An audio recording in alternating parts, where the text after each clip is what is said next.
That's probably the reality of being in a dungeon. Coming back around to get back to book reviews, I want to talk about Souls in Ruin by Jacqueline White. I saw a comment just before I started reading this book that said, this should not work as well as it does. And for the first 2 chapters after that, I thought, what the hell is that person talking about? This is formulaic. This is exactly what I thought was going to happen. I can tell you the next thing that happens in this. And that's exactly what did happen until it didn't. So this is about a girl who's born to a king and his mistress. The king keeps her, the mistress flees, and then the king goes on to have other kids with the queen. They've always treated her as an outsider. The queen can't stand her. This was the mistress's child, whatever, but her baby sister loves her and her best friend loves her. And that's all the people she really has in the whole world. So when this warring kingdom comes in, this known, dangerous, brutal kingdom comes in, and the ruler of this kingdom is known as the Butcher, decides he wants to marry the king's daughter in order to strike a bargain between their lands. He chooses her.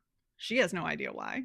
Nobody even knows she's existing. He comes in, they're very much enemies to lovers, but there's a lot of chemistry going on and things seem to be going wellish until he attacks her entire castle and kills her family and puts her in a dungeon. If you read Feather So Vicious and Alchemized, then you have some sense of the vibe that's coming in this book. That's kind of around the vibe that I give this book, because from that moment, we are in a very different story. She is now locked in a dungeon. There is one other person in the dungeon. He is in another cell. Unbeknownst to her, her father has kept our MMC in this dungeon for decades. And so he now wants vengeance. He wants to do everything to her that her father did to him. She doesn't know anything about any of this. And so at first, when he comes in with these ministrations, she is just trying to survive. Then she's angry. Then she's bitter. Then she's witty. Then she's resigned. Then she's going to play the game. And you get each and every micro emotion that happens to her throughout her time in this dungeon. And we are in the dungeon for a real long time. You get all of the microaggressions. You get all of these different steps of grief that she goes through for her family and for herself and for the life that she never had. And meanwhile, we have this cellmate who manages to sort of emotionally reach her, but this is somebody who's also chained up. So it's not like they can do anything to help each other. By the end of this book, I was extremely invested. But also, there's not a huge cliffhanger.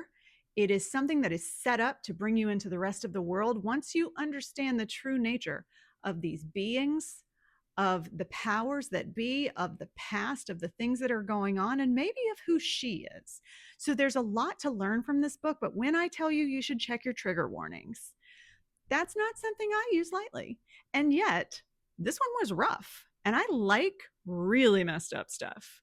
And this was still, I will recognize that this was rough. It's very well written. The writing pulls you in. It's almost poetic in the way that it expresses everything that's happening to her. I gave it 4 stars because we were in the dungeon for so long. It was just kind of bringing me down. But that's probably the reality of being in a fucking dungeon.